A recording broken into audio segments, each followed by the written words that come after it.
What's going on, everyone? Austin John Place here. Today we're going to be going over price information, the 5 new legendary Pokemon, and some other details about the Pokemon Scarlet and Violet downloadable content, the Treasure of Area 0, Part 1 and 2, the Mask and the Disk. There's a full name, I don't know it yet. Let's start the video.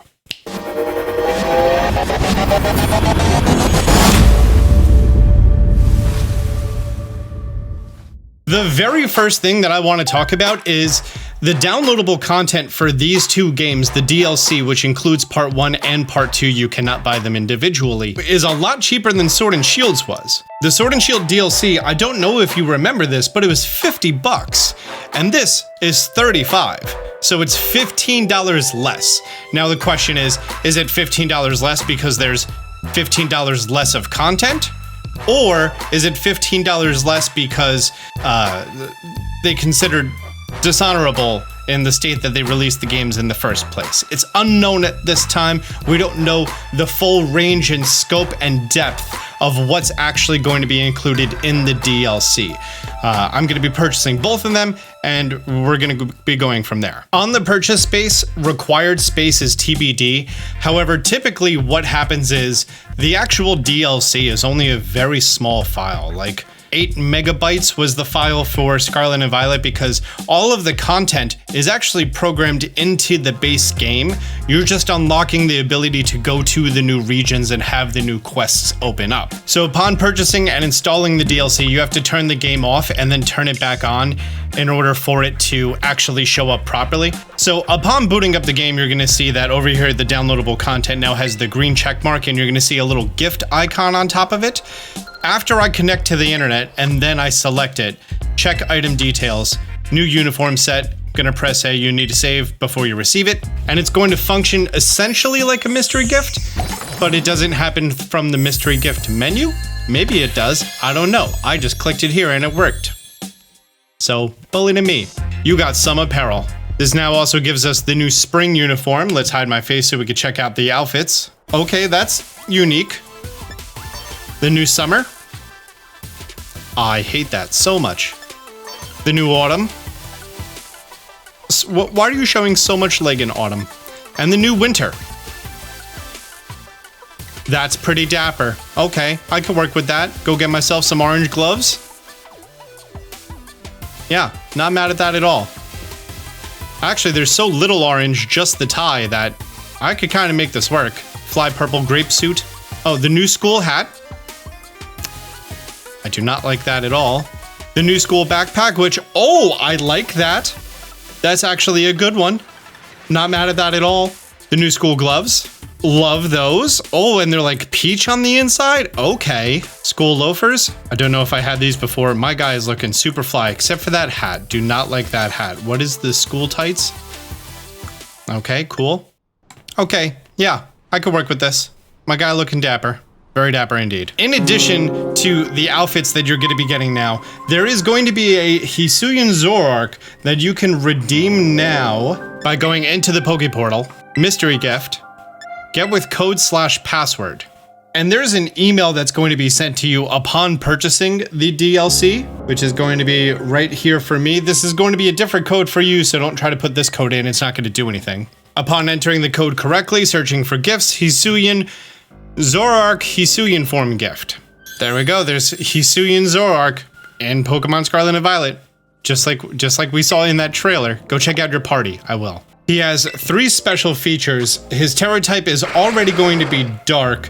It has the charismatic mark, and its moves are going to be Happy Hour, which I don't know what Happy Hour is. Doubles the amount of prize money received after battle. Oh, that's neat. Bitter Malice, Nasty Plot, Terra Blast. Oh, and it's going to be in a Cherish Ball. Cool. Assign a ribbon.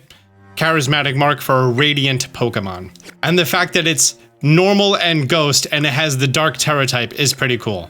Let's see him out in the overworld. There we go. Now, I don't know if you're able to trade this Pokemon right now. You could definitely breed it down.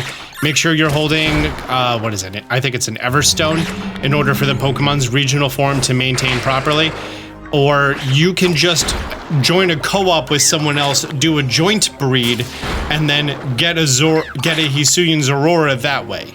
So There you go. You actually don't have to buy the DLC in order to get Hisuian Zoroark or Zoroark right now. We have just a very small amount of information as far as what's going on with the story, and also several new legendary Pokemon. I'm going to save the legendary Pokemon for the end, and we're going to talk about the pieces of the story that we're told. In part 1, the Teal Mask, you'll be chosen as one of the students to take place in a school trip that is held each year in collaboration with another school. By the way, in order to start the DLC, we do know that you have to start your treasure hunt. That's the only requirement. It will take you to the land of Kitakami. A great mountain towers over the land and the people that live at its base. It is a place of tranquil nature expanses, featuring rice paddies and apple orchards. A new and different experience compared to the Paldea region. Your trip seems to coincide with a festival regularly held in the village during this season, so the village is bustling with various street vendors and stalls. You'll meet new friends and Pokemon as you unravel the mysteries behind the folk tales that have been passed down in this land. Part 2, the Indigo Disk, you will travel to your Academy's sister school, the Blueberry Academy, that we haven't heard of until now, as an exchange student. Unlike your academy, with its long and storied history, Blueberry Academy is a school that was established in recent years, and its curriculum puts a particular emphasis on Pokemon battling. Excited for that. Most surprising of all is the fact that most of the school's building is located under the ocean. Okay, so it's a subaquatic facility. You'll need to take part in classes, yes, interact with local students, and experience school life in this unusual academy. I'm excited because it almost sounds like we're getting like a battle tower style back, or a battle mansion or something like that that's going to be implemented. We're going to have to wait and see. During the trailer, we were teased about the 3 legendary Pokemon that were sub-legendary Pokemon, the Guardians of the Island, and the legendary Pokemon that are going to be there. In addition, we have the new Paradox Pokemon. Firstly, Iron Leaves. Meet the Paradox Pokemon Iron Leaves for Pokemon Violet. Paradox Pokemon Grass Psychic Quark Drive is the ability. Does it have some relation to a sketch in the Violet book? Iron Leaves resembles a sketch made by a member of the Area Zero expedition in the Violet book. It has a smooth, glossy body that has a metallic texture, and apparently the glowing parts of its forehead and neck sometimes transform to look like long swords. I didn't realize that it could actually look like this picture right here. That's an interesting thing. So it's a propeller? I think that's a propeller. Or maybe a guillotines? I don't know. There's some stuff going on about this. But then we also have Walking Wake, the Paradox Pokemon Water Dragon, only available in Pokemon Scarlet. It shoots water out of its mouth. It's why does it look so much like Salandit or Salazzle, the grown-up one, right? Like, it looks a lot like it. Does it have some relation to a sketch in the Scarlet book? Walking Wake resembles a sketch made by a member of the Area Zero expedition in the Scarlet book. It bears a uniquely shaped set of horns on its forehead. It also supports its weight with just its hind legs and walks bipedally. Its horn has some craziness going on there, that's for sure. Now, this also makes me wonder, like, weren't the 3 beasts from Pokemon Gen 2? Something happened in the tower and the tower burnt down, and then they went in there and they lost their lives trying to save things, and then they re-emerged as this, right? Am I remembering that right? Something loosely based like that. Is this what it looked like before I went in there? You're telling me this crazy looking Salandit salamander thing jumped in there and they came out like a beautiful legendary beast? That's just confusing, but okay, cool. Now let's get to the new Pokemon. In part 1, the Teal Mask, you'll encounter Ogerpon, which dons a fearsome mask. In part 2, the Indigo Disk, Terapagos will appear. I'm trying to learn this word. Resplendent? Resplendent. Yeah, resplendent. Okay, that's that word. And its glittery aura. So this is the Pokemon that we saw in the trailer. Ogerpon, and then we also saw Terapagos, which is obviously a terrestrialized Galapagos turtle. That's the only thing I'm going for. Here we go. The heroes of Kitakami, Okidogi, that's what I'm going with. Munkidori and Fezandipiti. Wow. Okay, I'm gonna need to practice these names. 3 Pokemon named those things are beloved by the people of the village as heroes that protect the land in the past, and the stone statues were made in their likeness to express the people's gratitude toward these 3 Pokemon. So there you go, crazy looking green bear thing with circles coming from its neck. that for some reason remind me of Gigantamaxing a little bit. That's, yeah, Okidogi. This very shy and coy looking bear. Okay, no, it's definitely not related to Gigantamaxing or anything because, you know, all three of them have it. And this is Munkidori. I get it, because it's a monkey. And then the final one, this pheasant looking thing, which is Fezandipiti.